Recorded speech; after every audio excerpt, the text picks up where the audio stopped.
evening guys, Mark here, Celtic Crossbows. This is part 1 of your Adderini crossbow build. You're just going to need the first 8 parts for this build. That's just going to be the 2 frames, the cocking handle and your fixing plates. So your two side plates, 2 parts of your cocking handle and your 2 fixing plates. If you've got everything in place, you will have your maker kit ready, which includes all your nuts and bolts for your first primary assembly. Now, you will have noticed, and you should have noticed, if you didn't, then you shouldn't be doing this video. In your kit, you will have all different size screws and nuts, etc. Only a couple of different size nuts, but generally all the screws are the same size. All you want is your standard nuts. Not only are they nice and cheap, but standard nuts is what every woman does not want. She likes something a bit special. Right, so just grab your nuts, grab your bolts, that size there. In your kit is 2 sizes of nut. Here, you fucker. You want the smaller ones. These tiny ones here. These larger ones are no good. And all you have to do,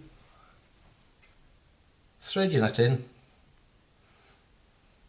to your bolt. You're going to need to do this because they need to be hit home into the frame. Everywhere on the frames, you'll see these holes, receivers. Every one of these will need one of these small nuts hit home into them. Everywhere, all over, every single one. So I'm going to bore you to death with that. So I'm going to press a stop now, and using my little toffee hammer with the nut, I'm going to gently tap them in. Okay, right. So all the nuts now are pressed in. You can use a tapping hammer. I was joking with a mallet. You can use a tapping hammer and the bolt to gently tap the bolts home. Or if you use a bit of a rubber in your stiltons, not to mark the plastic, you can squeeze the nuts in. Or you can just rest the nut on the outside and hold it with your thumb and run the bolt in and use the bolt to draw the nut into the captive housing for the nuts. Okay. So all the nuts are in place. The next step now, this is what I do. If you want to go straight ahead with gluing, that's up to you. When you go to put the nuts in things like this now, assuming this was glued together, can't get the nut in, can't get the screw in.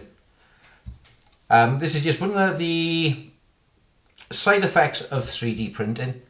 Nothing major. Take a small file, round file, needle file, and just give the hole a little clean, and retry fit the bolts again. Now do this before you glue everything together, because this is something that takes time, and the more time you spend preparing the parts before bonding, the better the finished product you'll have. Okay, so that's what I'm going to do now. I'm going to carry on preparing the holes, trial fitting the bolts before taking it back apart for cleaning, for gluing. Okay guys, so the next part now, you run all your nuts in, they're all fitted. I'm thinking, oh, I just glue it together now. No, you're skipping a step. If you look here, there's a gap, getting a bit of light. It's all well and good to say, yeah, I'll pack our out with epoxy and I'll be okay. No, it won't. Because when you come to put your plates on, your locking plates on the side, you'll find your screws will not align. So there's your plate, there's your hole, there, locking plate on. And if this isn't as tight as fit as possible, this won't go on, which means your magazine won't line up, which means it'll be like a piece of shit. You put undue strain on the pivot at the front. So although it's something minor, it's technical. So you need to look at the fit of your rail and see where the high spots are, the pressure points. So you can see here, right where my nail is, there's a pressure point there, and there's a pressure point there. Using your files, gently remove material until you get a sleek, snug fit. Slack is no good, snug is what you want. So that's the next section now, is cleaning up the join to get a good fit. And then we will test fit the rails, the reinforcing brackets, with the correct small grub screws. Get the plugger out. That's these tiny ones, to make sure everything fits correct before gluing. Once it's glued, your £100 of printing, if it's glued wrong, is fine. So let's get that straight up front. Get it right first time, because if it is out of alignment, if it's off center, leaning one way or the other, that's the old project stuff. You got to print it again. All the parts you need.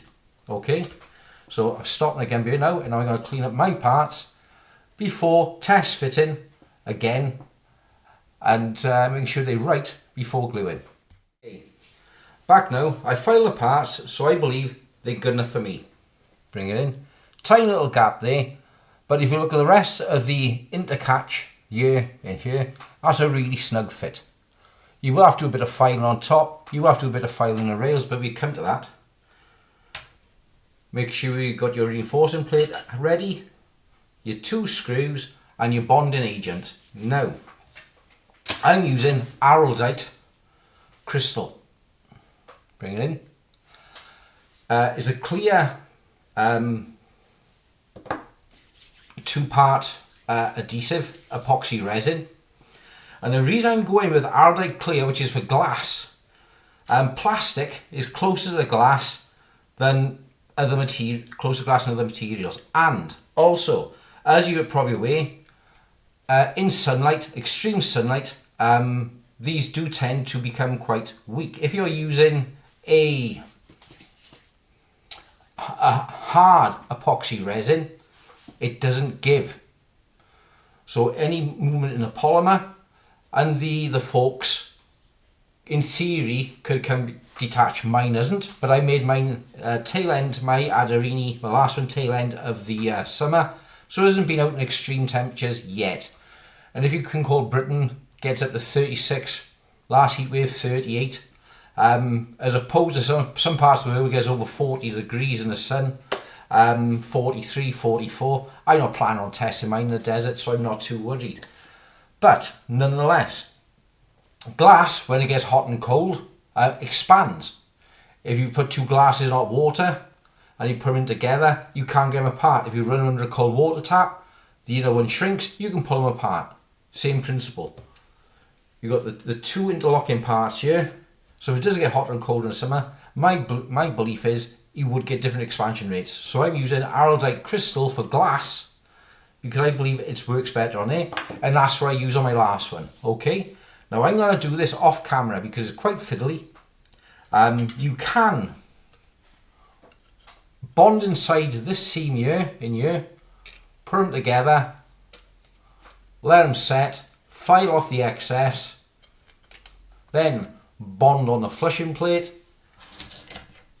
bond in this, and then file the excess off afterwards.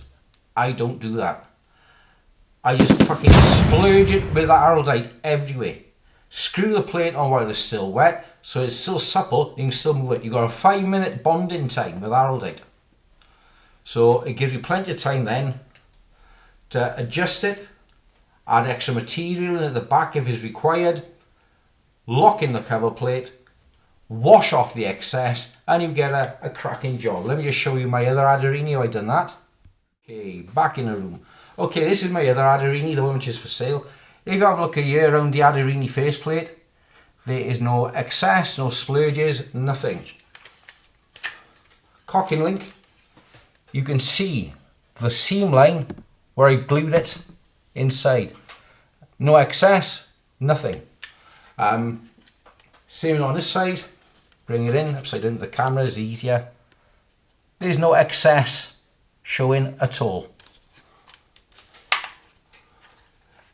So that's how I do mine, and for me it works, and it holds well. Because I could just bollock it in there, plaster it on, and wash off the excess before it dries, and you have to work fast. Okay, so I'm going to stop the video over here. Glue this tonight, and then you guys then will see the next step tomorrow. So, and I don't do all three parts. The two sides of the frame, come here, two sides of the frame and the cocking handle all in one go. I do one piece first, take my time on it, make sure it's right, put it to one side to set, reset my tools, do the same again with the next piece, and finally do the same with the last with the cocking lever, and I'll be left then 48 hours. Araldite goes off in 5 minutes, but it attains maximum strength after 48 hours. Says so on the packet, I'm going with it. Okay, so thanks. Hope you enjoy this first section of the build. I'm going more in depth this time, as you can see exactly step by step what is what. Okay, hope you like this, guys. Click like and subscribe. Click on my coffee page if you know anything you like. Support me in any way you can. Send me around your wife if you want for half an hour. I don't mind. I'd be happy with that. Okay, guys, take care. Thanks, and bye bye.